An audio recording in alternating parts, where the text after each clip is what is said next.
Comentarios sobre el comportamiento político, cómo es que los grupos establecen sus estrategias y unos quieren conservar el poder y otros lo quieren conquistar.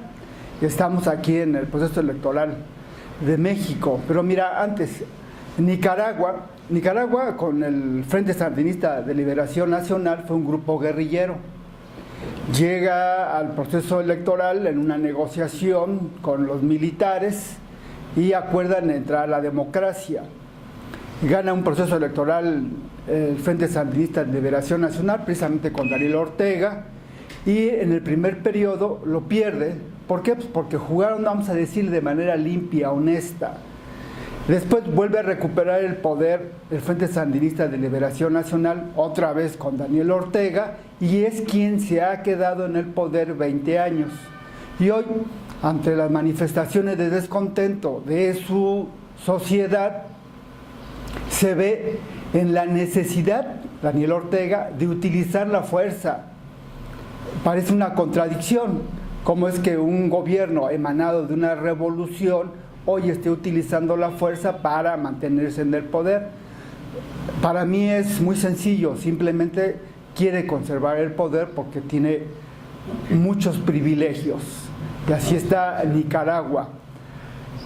En México, ahorita van a empezar a criticar, pero pues es parte de mi ejercicio de comentar cómo es que los grupos, insisto, de poder se están aliando. Me refiero a el PRI y Morena, y la gente se empieza a asustar. ¿Cómo es que un aliado que ha sido su enemigo, cómo es que un partido que ha sido su enemigo hoy va siendo un aliado? Pues porque López Obrador no solamente necesita del voto popular, que ya lo tiene, sino también necesita de los grupos de poder, y uno de ellos es el poder político, que lo tiene en estos momentos el PRI, y hay acercamientos. Donde no hay acercamientos, de una vez se los digo, todo el mundo creo que lo ha percibido, es Andrés Manuel López Obrador con los empresarios. Pero miren, hay señales de acercamiento entre Andrés Manuel López Obrador y el PRI, donde los veo. Primero, en los discursos que está emitiendo el mismo candidato, en sus discursos donde reconoce el desempeño de Enrique Peña Nieto, donde dice Andrés Manuel que no se está metiendo en el proceso electoral, y eso es positivo, y eso en política es un mensaje, es un entendimiento que pocas gentes lo ven, pero por eso está aquí el comentario de decir cómo es que ya hay un acercamiento, una alianza entre el PRI y Morena. ¿Dónde está más claro esta alianza Morena-PRI? En el caso de Alejandro Gutiérrez, que fue secretario general adjunto del PRI y que tuvo que ver con presuntas desvíos de recursos para campañas políticas. Y aquí viene entonces la señal. ¿Quién lo está defendiendo? Es una interpretación esto de defender, por supuesto. Jacob Polensky, quien es la presidenta nacional de Morena, y dijo que Alejandro Gutiérrez es preso político en el gobierno panista de Javier Corral. Y esto, para los que leemos, que hacemos lecturas políticas, simplemente estamos entendiendo que ya hay un acercamiento, hay una negociación entre Andrés Manuel López Obrador o Morena y el PRI. No todo el PRI, por supuesto, pero sí algunos grupos del PRI. ¿Por qué? Porque tampoco quieren perder privilegios. Y entonces se puede leer que lo que viene, se supone que tendría que venir el cambio, pues no va a suceder. ¿Por qué? Porque López Obrador llega con compromisos con los que eran sus adversarios, con la gente de grupos empresariales que lo están apoyando, y entonces los otros grupos, que principalmente es la sociedad, no se va a ver beneficiada. Pero esto, por supuesto, es una especie de expectativa. Simplemente yo lo comento porque es lo que yo creo que va a pasar, y habría que esperar el transcurso del desempeño de Andrés Manuel López Obrador como presidente para ver si cumple con todo lo que dijo que iba a hacer, que parece para muchos difícil, no imposible, pero sí complicado, dada la situación económica que está viviendo el país. ¿Y cómo es que se ve que ya tiene más fuerza Andrés Manuel López Obrador? Bueno, pues allí en Chiapas, casi el Verde, el Partido Verde Ecologista, acuérdense que ahí rompieron el Partido Verde y el PRI, están diciendo abiertamente en las plazas públicas que van a apoyar para presidente a Andrés Manuel López Obrador. Entonces tiene más fuerza, tiene más apoyo, tiene más compromisos. No vaya a resultar como dijo una vez Ceferino, acuérdense lo que decía Ceferino aquí en Guerrero, cuando había ganado ya la gubernatura, y la gente se acercaba y le decía, a ver señor gobernador, nosotros venimos a pedirle un beneficio porque lo apoyamos en su campaña. Y Ceferino les contestaba, pues ustedes decidieron apoyarme, nunca se los pedí.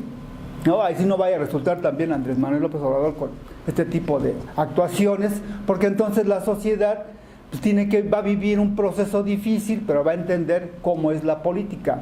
Y a lo mejor es lo que necesitamos para tratar de entender o de comprender cómo es la política. Y ayer estuvo López Obrador, ayer o el fin de semana, en Atlacomulco, y le fue muy bien. Digo, esto le fue muy bien porque hubo mucha presencia en un estado que es eminentemente priista, y ese también podría leerse como otra especie de acercamiento entre el grupo político del PRI con Andrés Manuel López Obrador, digo, la gran cantidad de gente que tuvo en Atlacomulco, pues para ir leyendo este acercamiento entre el PRI y Morena. Jaime Rodríguez Calderón, el candidato a la presidencia que se dice independiente, hoy el INE lo está multando precisamente por la forma en que recolectó las firmas, que son indebidas, y a pesar de eso, el Tribunal Federal Electoral lo dio como presidenciable. Hay una contradicción allí jurídica, cada quien en su ámbito sanciona o favorece, y habría que esperar, es uno de los espacios que algunas gentes leen, que a lo mejor el Tribunal Federal Electoral, en una especie de competencia muy cerrada, no te explico por qué la competencia cerrada todavía podría darse entre Andrés Manuel López Obrador y el PRI, en una decisión última del tribunal le podría dar el triunfo a otro candidato que no sea el que tenga el mayor número de votos. Acuérdense que el tribunal es la última instancia jurídica, pero habría que ver. ¿Por qué hablo de empate entre el PRI y Morena? Porque los empresarios siguen todavía enemistados con Andrés Manuel López Obrador y parecería ser que están apoyando a MIT. Los empresarios, si bien no son un grupo fuerte en número, en cantidad, sí es un grupo que tiene mucho dinero. Y en una campaña política, los que hacen trabajo político saben que necesitan de recursos, y ahí es donde podrían incidir los empresarios. Pueden ganar, no sé, pero pues lo van a intentar porque todavía no hay un empate, un enganche entre Andrés Manuel López Obrador y los empresarios. Y ya aquí en Guerrero, en Tixla, ahí están dos candidatos que yo los veo fuertes, PRD y PRI, Erika Alcaraz por el PRD y Saúl Nava por el PRI, donde allí se están acusando de problemas fuertes, incluso de desapariciones y de amenazas, pero yo esperaría que nada más sean esos señalamientos dentro de la campaña política, que no sean reales, porque entonces derivaría en una violencia que nadie quiere, y precisamente la democracia electoral es una vía para llegar al poder de manera pacífica, y ojalá no se desborde esta situación allá en Tixla con estos dos candidatos, y que el caso de Morena, como en muchos municipios, se están esperando el arrastre de Andrés Manuel López Obrador, que va a estar en estos días aquí en Guerrero, para darles el impulso que no han hecho con trabajo en las casas muchos candidatos de Morena. Sergio, te agradezco. Buenos días. Órale, pues, un saludo a Gabriel Jiménez Guadarrama, a Carmelo González y a Ernesto Ortiz Diego. Ya les voy a cobrar, ¿no? siquiera la chela, ¿no? Te agradezco. Gracias, hasta luego. Gracias, 7 de la mañana, 16 minutos. Joven Ernesto, ¿cómo estás? Buen día.